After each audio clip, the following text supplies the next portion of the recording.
N കുഞ്ഞു കയ്യിൽ തലോടിയൻ ദൈവം, എൻ കാലുകൾക്ക് ബലമേകിയ ദൈവം.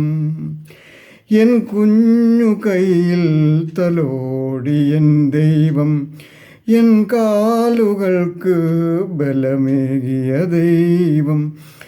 എൻ നാവിൽ സ്വരമേകിയ നാഥനവൻ, എന്നീ വിലയെ ഉയർത്തിയവൻ. എൻ പൊന്നുനാഥനവൻ, സർവശക്തൻ നന്മസ്വരൂപൻ. എൻ പൊന്നുനാഥനവൻ, സർവശക്തൻ നന്മസ്വരൂപൻ.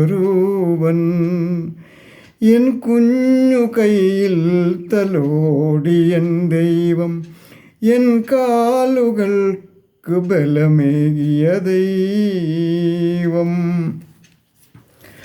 Price the Lord. അല്പനേരത്തെ ചിന്തയ്ക്കായി നമുക്ക് ഒരു വചനം വായിച്ച് അതിന് ചിന്തിപ്പാൻ ആഗ്രഹിക്കുകയാണ്.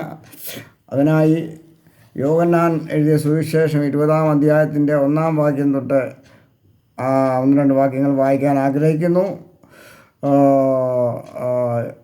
ആഴ്ചവട്ടത്തിൻ്റെ 1-ാം നാൾ മഗ്ദലക്കാരത്തി മറിയ രാവിലെ ഇരുട്ടുള്ളപ്പോൾ തന്നെ കല്ലറയ്ക്കൽ ചെന്നു. കല്ലറവാതിൽക്കൽ നിന്നും കല്ലു നീങ്ങിയിരിക്കുന്നതായി കണ്ടു. ഈ വചനം കർത്താവിൻ്റെ കരങ്ങളിലേക്ക് ഏൽപ്പിക്കുന്നു. വചനത്തിൽ കൂടി ദൈവം നമ്മളോട് സംസാരിപ്പാൻ ഇടപെടുവാൻ നമുക്ക് ദൈവസന്നിധിയിലായിരിക്കാം, പ്രാർത്ഥനയോടെ ആയിരിക്കാം. കരങ്ങളിലേക്ക് ഏൽപ്പിക്കുന്നു. ആഴ്ചവട്ടത്തിൻ്റെ 1-ാം നാൾ മഗ്ദലക്കാരത്തി മറിയ രാവിലെ ഇരുട്ടുള്ളപ്പോൾ തന്നെ കല്ലറയ്ക്കൽ ചെന്നു. കല്ലറവാതിൽക്കൽ നിന്നും കല്ലു നീങ്ങിയിരിക്കുന്നത് കണ്ടു. ഇതിൻ്റെ പശ്ചാത്തലം നമുക്കറിയാവുന്നതാണ്.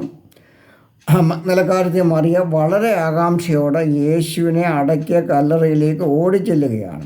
അവൾ ഈ ദിവസങ്ങളിൽ അവൾക്ക് ഉറക്കം വന്ന് കാണുകയില്ല. അവൾ യേശുവിന് എന്ത് സംഭവിച്ചു എന്നുള്ള ചിന്ത മാത്രമാണ് അവിടെ ഉള്ളിൽ. അവൾ പോയ സമയത്ത് വളരെ ഇരുട്ടായിരുന്നു. അതൊന്നും അവൾ വകവച്ചില്ല. അവൾ കല്ലറയ്ക്കൽ എത്തിയപ്പോൾ കല്ല് ഉരുട്ടി മാറ്റപ്പെട്ടിരുന്നു. മത്തായി 28 വായിക്കുമ്പോൾ ക്രിസ്തുവിൻ്റെ പുനരുത്ഥാനത്തോടുള്ള ബന്ധത്തിലാണ് ഈ കല്ല് ഉരുട്ടി മാറ്റിയത്. അവൾക്ക് ഇത് മനസ്സിലായില്ല. അവൾക്ക് വളരെ ഉത്കണ്ഠ ഉണ്ടായി. എന്താണ് സംഭവിച്ചതെന്ന് അവൾക്ക് അറിയില്ല. അവൾ അവിടെ നിന്ന് ഓടുകയാണ്. അവൾക്ക് എന്ത് ചെയ്യാൻ കഴിയും? അവൾ കർത്താവിൻ്റെ ശിഷ്യന്മാരുടെ അടുക്കൽ ഓടിയെത്തി പത്രോസിൻ്റെയും യോഹന്നാൻ്റെയും അടുത്ത് ചെന്ന് ആരോ കല്ലറയുടെ വാതിൽക്കൽ നിന്നും കല്ല് ഉരുട്ടി നീക്കിയിരിക്കുന്നതായി സാക്ഷ്യപ്പെടുത്തി. അവൾക്ക് മനസ്സിലായത് അവൾ അവരോട് പറഞ്ഞു. കർത്താവിൻ്റെ ക്രൂശീകരണത്തിലും പുനരുത്ഥാനത്തിലും ഈ സ്ത്രീകൾ കാണിച്ച വിശ്വസ്തത പ്രത്യേകം ശ്രദ്ധിക്കേണ്ടതാണ്. ശിഷ്യന്മാർ കർത്താവിനെ ഉപേക്ഷിച്ച് പോയിക്കളഞ്ഞപ്പോൾ സ്ത്രീകളാട്ടെ തങ്ങളുടെ പ്രാണനെ പോലും പരിത്യജിച്ച് അവിടെ തന്നെ കഴിഞ്ഞു. ഇത് സ്ത്രീകളെ സംബന്ധിച്ചോളം വളരെ പ്രധാനപ്പെട്ട കാര്യമാണ്. അവരുടെ ശുശ്രൂഷ വളരെ വിലപ്പെട്ടതാണ്. അവരെ സംബന്ധിച്ചിടത്തോളം ശിഷ്യന്മാർ പോയതുപോലെ അവർക്കും പോകാമായിരുന്നു. അവർ അവിടെ തന്നെ ചുറ്റിപ്പറ്റി നിന്നു. അവരുടെ സ്നേഹവും ഭക്തിയും ഉത്തരവാദിത്വവും നോക്കുമ്പോൾ അവരെ ഒരു തരത്തിൽ നമുക്ക് അവഗണിക്കാൻ പറ്റുകയില്ല. അവർ ദൈവകാര്യങ്ങളിൽ എപ്പോഴും മുൻപന്തിയിലാണെന്ന് വചനം വായിക്കുമ്പോൾ നമുക്കത് മനസ്സിലാക്കുവാൻ കഴിയും. അവർ ശിഷ്യന്മാരോട് പറഞ്ഞു, കർത്താവിനെ കല്ലറയിൽ നിന്ന് എടുത്തു കൊണ്ടുപോയി. അവനെ എവിടെ വെച്ചു എന്ന് ഞങ്ങൾ അറിയുന്നില്ല. ഇത് കേട്ടപ്പോൾ പത്രോസും യോഹന്നാനും കല്ലറയിൽ ചെന്നു. ഇരുവരും ഒന്നിച്ച് ഓടുകയാണ്. യോഹന്നാൻ ഒരുപക്ഷെ പത്രോസിനേക്കാൾ പ്രായം കുറഞ്ഞവനായതുകൊണ്ട് കല്ലറയ്ക്കൽ ആദ്യമെത്തി. ശീലകൾ കല്ലറയിൽ കിടക്കുന്ന യോഹന്നാൻ കണ്ടു. ഇതിനിടെ യാതൊരു സങ്കോചവും കൂടാതെ പത്രോസ് കല്ലറയിൽ കിടന്നു. ശീലകൾ കിടക്കുന്നത് പത്രോസും കണ്ടു. എന്നാൽ അവൻ്റെ ശരീരം അവിടെ ഉണ്ടായിരുന്നില്ല. യോഹന്നാനും കല്ലറയിൽ കടന്ന് അവനെ ചുറ്റിയിരുന്ന ശീലകളും റൂമാലും അടുക്കി കല്ലറയിൽ വെച്ചിരിക്കുന്നതായി കണ്ടു. അവൻ കണ്ടു വിശ്വസിച്ചു എന്ന് അവിടെ എഴുതിയിരിക്കുന്നത് കേവലം കാഴ്ചയാലും വിശ്വാസമല്ല, അവൻ വസ്തുത ഗ്രഹിച്ചു എന്നാണ് അതിൻ്റെ അർത്ഥം. ക്രിസ്തുവിൻ്റെ പുനരുത്ഥാനത്തിനുള്ള തെളിവുകളെല്ലാം അവൻ്റെ മുമ്പിലുണ്ട്. ക്രിസ്തു മരിച്ചവരിൽ നിന്ന് ഉയർത്തെഴുന്നേൽക്കുമെന്ന് പഴയ നിയമ തിരുവെഴുത്തുകളെ ഈ സമയം വരെ ശിഷ്യന്മാർ ഗ്രഹിച്ചിരുന്നില്ല. കർത്താവ് താൻ തന്നെ ഇക്കാര്യം ആവർത്തിച്ച് അവരെ ഓർപ്പിച്ചുവെങ്കിലും അവരത് പരിഗണിച്ചില്ല. ഈ കാര്യം ആദ്യം മനസ്സിലാക്കിയത് യോഹന്നാൻ തന്നെയാണ്. അതിനുശേഷം ശിഷ്യന്മാർ തങ്ങളുടെ ഇടങ്ങളിലേക്ക് മടങ്ങിപ്പോയി. കല്ലറയുടെ മുമ്പാകെ കാത്തിരുന്നത് കൊണ്ട് പ്രയോജനമില്ല എന്നവർ ചിന്തിച്ച് കാണും. അവിടെ സംഭവിച്ചത് മറ്റ് ശിഷ്യന്മാരോട് പറയാം അവർ അങ്ങനെയും വിചാരിച്ചു കാണും. അവർക്ക് അത്രേ ചെയ്യുവാൻ കഴിയുള്ളൂ. അവർക്ക് കാര്യങ്ങളുടെ ഗൗരവം അത്രേ ഉണ്ടായിരുന്നു. യേശുവിൻ്റെ കൂടെ നടന്നവർ ഇങ്ങനെ ആയപ്പോൾ എന്താണ് അവിടെ യഥാർത്ഥമായി നടന്നത് എന്ന് അവർ ചിന്തിക്കാൻ കഴിയുന്നില്ല. അവർക്ക് കാര്യത്തിൻ്റെ ഗൗരവം, അതിൻ്റെ യഥാർത്ഥം അവർ പരിഗണിക്കുന്നില്ല. ഇന്നും ഇങ്ങനെയൊക്കെ സംഭവിച്ചുകൊണ്ടിരിക്കുകയാണ്. വേദപുസ്തകവും തിരുവെഴുത്തുകളും യേശു എല്ലാം വ്യക്തമായി പറഞ്ഞിട്ടുള്ള കാര്യങ്ങളും പലർക്കും അംഗീകരിക്കാനോ പരിഗണിക്കാനോ കഴിയുന്നില്ല. എല്ലാം കേൾക്കുന്നു, തിരുവെഴുത്തുകൾ വായിക്കുന്നു. അതിൽ പറഞ്ഞിരിക്കുന്ന കാര്യങ്ങൾ എത്രത്തോളം അതിനെ ഗൗരവത്തോടെ അംഗീകരിക്കാനും പരിഗണിക്കാനും ക്രിസ്ത്യാനികളെന്ന് പറയുന്നവർക്ക് കഴിയുന്നുണ്ടോ? എല്ലാം പൂർവികന്മാർ പോലെ ചെയ്തുകൊണ്ടിരിക്കുന്നു എന്നല്ലാതെ മാതാപിതാക്കന്മാർ നടത്തുന്ന ആചാരങ്ങൾ അതേപടി നടത്തിക്കൊണ്ടുവരികയാണ്. വചന സത്യങ്ങൾ അതിൻ്റെ ഗൗരവത്തിൽ മനസ്സിലാക്കാനും പാലിക്കാനും നമുക്ക് കഴിയുന്നുണ്ടോ? ഈ കാലഘട്ടത്തിൽ നാം വളരെ ചിന്തിക്കേണ്ട വിഷയമാണ്. ഒരു പൊത്തുപൊരുത്ത ജീവിത വിശ്വാസത്തിൽ കൂടെ നമ്മൾ എല്ലാം ആചരിച്ച് പോയിക്കൊണ്ടിരിക്കുന്നു. നമ്മുടെ വിശ്വാസത്തിന് ഉറപ്പുണ്ടോ? വചനം പറയുന്ന കാര്യങ്ങളൊക്കെ സംഭവിക്കുമെന്ന് നമ്മൾ എത്ര പേർക്ക് നമുക്ക് ഉറപ്പുണ്ട്? ദൈവത്തിൻ്റെ വചനമനുസരിച്ച് നമ്മൾക്ക് ഒരുങ്ങുവാനോ ജീവിക്കുവാനോ കഴിയുന്നുണ്ടോ? ഇല്ല എങ്കിൽ നമ്മുടെ ക്രിസ്തീയ ജീവിതം പരാജയത്തിലേക്ക് പോയിക്കൊണ്ടിരിക്കുകയാണ് എന്ന് നാം മനസ്സിലാക്കണം. നമുക്ക് കുറച്ച് ഭൗതിക നന്മകൾ മാത്രം മതിയോ? ക്രിസ്തുവിനെ സേവിച്ചതുകൊണ്ട് ഭൗതിക നന്മകൾ ഏതായാലും ലഭിക്കുന്നു. അതിൽ മാത്രമാണോ നമ്മുടെയൊക്കെ ചിന്ത? ആത്മീയ നന്മകൾ കൂടി വേണ്ടേ? നമ്മുടെ കർത്താവ് സ്വർഗത്തിലെ എല്ലാ നന്മകളും ഉപേക്ഷിച്ച് സർവ്വലോകത്തിൻ്റെ ഉടമസ്ഥനായിരുന്നിട്ടും എല്ലാ പദവികളും ഉപേക്ഷിച്ച് വെറും ദരിദ്രനായി ഭൂമിയിൽ അവതരിച്ചത് എന്തിനു വേണ്ടിയാണ്? നമ്മളെപ്പോഴും ചിന്തിക്കണം. നമ്മുടെ ഓരോരുത്തരുടെയും ആത്മീയ സമ്പത്തിലേക്ക് ഉയർത്തുവാനും അവൻ്റെ കൂടെ വസിപ്പാനുമാണ് എന്ന് നമ്മൾ മറന്നു പോകുന്നു. നമ്മളെ അവൻ ആത്മീക സമ്പന്നതയിലേക്ക് ഉയർത്തുവാനാണ് ആഗ്രഹിക്കുന്നത്. അങ്ങനെ നമ്മൾ ഇതൊക്കെ മറന്ന് ലോകമുകളിലേക്ക് മയങ്ങി പലപ്പോഴും പോകാറുണ്ട്. കർത്താവിനുള്ള സ്നേഹം കുറയുന്നുണ്ടോ? അത് നമ്മൾ പരിശോധിക്കേണ്ട വിഷയമാണ്. അത് കുറയാനും പാടില്ല. അത് ലോകമോഹം കൂടുന്നതനുസരിച്ച് അത് കുറഞ്ഞുകൊണ്ടേയിരിക്കും എന്ന് നാം മനസ്സിലാക്കണം. പലപ്പോഴും അത് നാം അറിയാതെ പോകുന്നു. എന്നാൽ യോഹന്നാൻ 20:11-18 വരെ വായിക്കുമ്പോൾ മഗ്ദല മറിയയ്ക്ക് യേശു പ്രത്യക്ഷനാകുന്നു എന്ന് അവിടെ എഴുതിയിരിക്കുന്നു. മറ്റു 2 ശിഷ്യന്മാർ മടങ്ങിപ്പോയപ്പോഴും മറിയ പുറത്ത് കല്ലറയ്ക്കൽ കരഞ്ഞുകൊണ്ട് നിന്നു. ഒരു സ്ത്രീയുടെ സ്നേഹവും ഭക്തിയുമാണ് നാം അവിടെ കാണുന്നത്. അവളുടെ പാവങ്ങൾ അധികമായി ക്ഷമിക്കപ്പെട്ടിരുന്നു. അതുകൊണ്ടാണ് അവൾ അധികം അവനെ സ്നേഹിച്ചത്. അവൾക്ക് യേശുവിനെ വിട്ടുപിരിയുവാൻ കഴിയുകയില്ല. അവളുടെ സ്നേഹത്തിനും ഭക്തിക്കും ഒരു മാറ്റവുമില്ല. അത് കുറയുന്നില്ല, അത് കൂടിക്കൊണ്ടേയിരിക്കുകയാണ്. കർത്താവിൻ്റെ ശിഷ്യന്മാർ മടങ്ങിപ്പോയിട്ടും മറിയ കരഞ്ഞുകൊണ്ട് അവിടെ നിൽക്കുകയാണ്. പലപ്പോഴും സ്ത്രീകളെ കർത്താവിൻ്റെ ശുശ്രൂഷയിൽ നിന്നും അവഗണിക്കുന്ന പ്രവണത കാണുന്നുണ്ട്. എന്നാൽ അവിടെ ദൈവവചനം വ്യക്തമാക്കിയിരിക്കുന്നു. അവരെ ഒഴിച്ചു മാറ്റി നിർത്താൻ പറ്റുകയില്ല. സ്ത്രീയും പുരുഷനും ദൈവത്തിൻ്റെ മക്കളാണ്. മരിച്ചു കഴിഞ്ഞാൽ നിത്യതയിൽ ചെല്ലുമ്പോൾ സ്ത്രീയും പുരുഷനും എന്നുള്ള വ്യത്യാസമില്ല. എല്ലാവരും ഒരുപോലെ അവർ സ്വർഗത്തിലെ മാലാഖയെപ്പോലെയാകുന്നു എന്ന് കർത്താവും വചനവും പറയുന്നു. പിന്നെ എന്തിനാണ് ഈ വേറൊരുത്യം കാണിക്കുന്നത്? ദൈവിക ശുശ്രൂഷകൾ ചെയ്യുവാൻ വചനപ്രകാരം അവർ മുന്നോട്ട് വരട്ടെ. ദൈവം അത് ആഗ്രഹിക്കുന്നു. ഇതൊക്കെയും അനേകർ ചെയ്തുകൊണ്ടിരിക്കുന്നു. എന്നാലും കാര്യമായ മാറ്റങ്ങൾ വരട്ടെ. യേശുവിനെ ഉയർത്തുക എന്നാണ് ഓരോ ഭക്തൻ്റെയും ലക്ഷ്യം. ആരെങ്കിലും യേശു കർത്താവിൻ്റെ ശരീരം മോഷ്ടിച്ചു കൊണ്ടുപോയിരിക്കുമെന്ന് ചിന്തിച്ചാണ് അവൾ ഏകയായി പുറത്തു നിന്ന് കരഞ്ഞത്. കർത്താവിൻ്റെ ശരീരം അവൻ്റെ ശത്രുക്കൾ മോഷ്ടിച്ചു എന്നതാണ് അവളുടെ ഭയം. തുടർന്ന് കല്ലറയിലേക്ക് പോകുമ്പോൾ കർത്താവിൻ്റെ ശരീരം കിടക്കുന്ന ഇടത്ത് 2 ദൂതന്മാർ അവരുടെ കാഴ്ചയിൽപ്പെട്ടു. അവൾ ഏതെങ്കിലും നിലയിലുള്ള ഭയമോ പരിഭ്രമോ അവൾക്കില്ലായിരുന്നു. ഒരു സ്വാഭാവിക അനുഭവം എന്ന വണ്ണം അവരുടെ ചോദ്യങ്ങൾക്ക് അവൾക്ക് ഉത്തരം പറയുകയാണ്. അവളുടെ മറുപടി കേട്ടാൽ ക്രിസ്തു ഉയർത്തെഴുന്നേറ്റ കാര്യം ഇപ്പോഴും അവൾക്ക് മനസ്സിലായിട്ടില്ല എന്ന് കാണാം.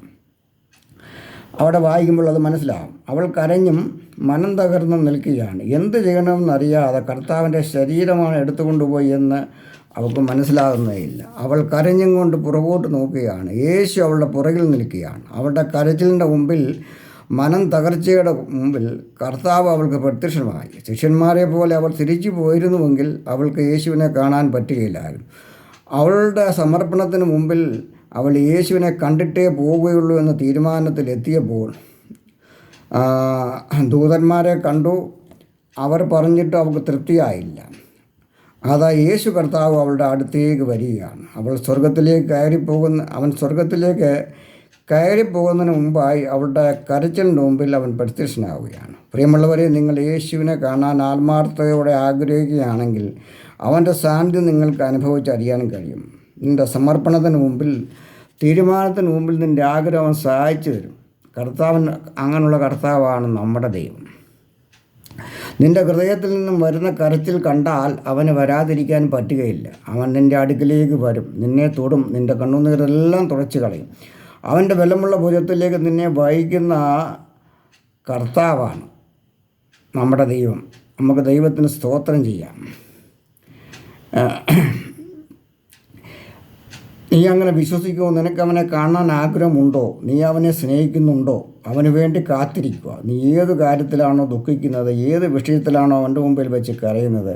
യെശയ്യാ 59:1 നമ്മൾ വായിക്കുമ്പോൾ, രക്ഷിപ്പാൻ കഴിയാതവണ്ണം യഹോവയുടെ കൈ കുറുകിയിട്ടില്ല, കേൾപ്പാൻ കഴിയാതവണ്ണം അവൻ്റെ ചെവി മന്ദമായിട്ടുമില്ല. അവൻ നിൻ്റെ അടുക്കിലേക്ക് ഓടിയെത്തുന്ന ദൈവമാണ് നമ്മുടെ കർത്താവ്. അവൻ നിൻ്റെ വിഷമങ്ങൾക്കൊക്കെ എല്ലാം പരിഹാരം ഉണ്ടാക്കിത്തരും. ആത്മാർത്ഥതയോടെ കരച്ചിലോടെ അവൻ്റെ സന്നിധിയിൽ ഒന്ന് മുട്ടുകുത്തുക. അവനാൽ കഴിയാത്ത ഒരു കാര്യവുമില്ല.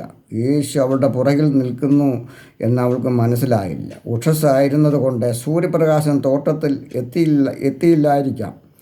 അതുപോലെ തന്നെ അവൾ കലങ്ങിയിരിക്കുന്നതുകൊണ്ട് അവൾക്ക് ശരിയായി കാഴ്ചശക്തിയുമില്ലാത്ത സമയമായിരുന്നു. അല്ല എങ്കിൽ സമയം സമാഗതമാകും വരെ കർത്താവിനെ തിരിച്ചറിയേണ്ട എന്ന ദൈവം അവളെ തടഞ്ഞതാകാം.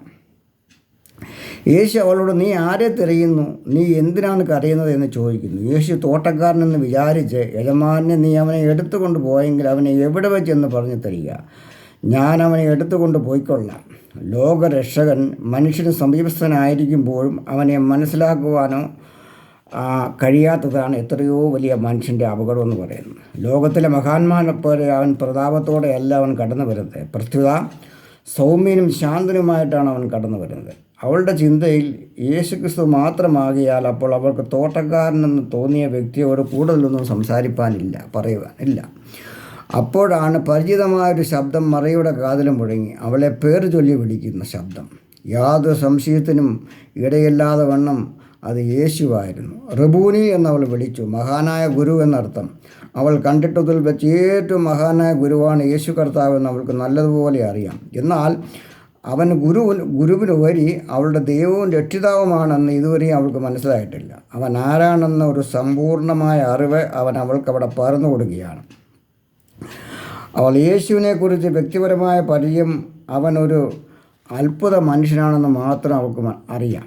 ഇന്നും പലരും ചിന്തിക്കുന്നത് യേശു ഒരു അത്ഭുത മനുഷ്യന് മാത്രമാണെന്നാണ്. അവൻ സാക്ഷാൽ ദൈവവും നമ്മുടെ രക്ഷിതാവുമാണ് എന്ന് മനസ്സിലാക്കാൻ കഴിയാത്തതാണ് മാനവരാശിയുടെ ഏറ്റവും വലിയ പരാജയത്തിൻ്റെ കാരണം. അവളുടെ ചിന്തയെ കർത്താവിന് തിരുത്തേണ്ടത് ആവശ്യമായിരുന്നു. ഒരു മനുഷ്യൻ എന്ന നിലയിൽ എന്നെ ആശ്രയിക്കരുത്. ഞാൻ ഇതുവരെ എൻ്റെ പിതാവിൻ്റെ അടുക്കൽ കയറിപ്പോയിട്ടില്ല. ഞാൻ പോയ ശേഷം പരിശുദ്ധാത്മാവിനെ ഭൂമിയിലേക്ക് അയച്ചു തരും. അവൻ വരുമ്പോൾ നിങ്ങൾ ഇതുവരെയും അറിഞ്ഞിട്ടില്ലാത്ത വിധം അവൻ എന്നെ നിങ്ങളുടെ ഹൃദയത്തിൽ വെളിപ്പെടുത്തി തരും. ഞാൻ എപ്രകാരം നിങ്ങൾക്ക് പ്രിയനും നടത്തുന്നവനുമായിരിക്കുന്നുവോ അതുപോലെയുള്ള സാന്നിധ്യവും അതിലുപരിയായി സാന്നിധ്യവും സൗഹൃദവും നിങ്ങൾക്കുണ്ടാകുവാൻ അതുമൂലം ഇടയാകും. അതിനുശേഷം കർത്താവ് ചെയ്യാൻ പോകുന്ന പുതിയ ക്രമീകരണങ്ങളെ പറ്റി പോയി ശിഷ്യന്മാരോട് പറയുവാൻ കർത്താവ് അവളെ നിയോഗിക്കുകയാണ്. എൻ്റെ സഹോദരന്മാരുടെ ശിഷ്യന്മാരെ കർത്താവ് അവിടെ സംബോധന ചെയ്യുന്നത് ഇത് ആദ്യമായിട്ടാണ്. കർത്താവിൻ്റെ പിതാവ് അവരുടെയും പിതാവ്, അവൻ്റെ ദൈവവും എന്നുള്ള തിരിച്ചറിയൽ അവർക്ക് ഉണ്ടാകും. ദൈവം യേശുക്രിസ്തുവിൻ്റെ പിതാവാണ്. പുത്രൻ്റെ പുത്രത്വം നിത്യത മുതലുള്ളതാണ്.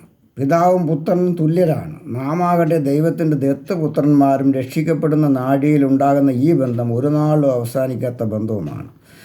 ദൈവപുത്രൻ എന്ന നിലയ്ക്ക് നാം ഒരു നാളും ദൈവത്തോട് തുല്യരല്ല, ആകുവാൻ സാധിക്കുകയുമില്ല. മഗ്ദല മറിയ കർത്താവ് തന്നെ പരമേൽപ്പിച്ച ദൗത്യം ഏറ്റുവാങ്ങി ആരോ പ്രസ്താവിച്ചതുപോലെ അപ്പോസ്തലന്മാർ അപ്പോസ്തലയായി തീർന്നു എന്ന് അവിടെ മനസ്സിലാക്കുവാൻ കർത്താവിനുള്ള ഭക്തിക്ക് അവൾക്ക് നൽകപ്പെട്ട പ്രതിഫലമാണെന്ന് നാം മനസ്സിലാക്കുക.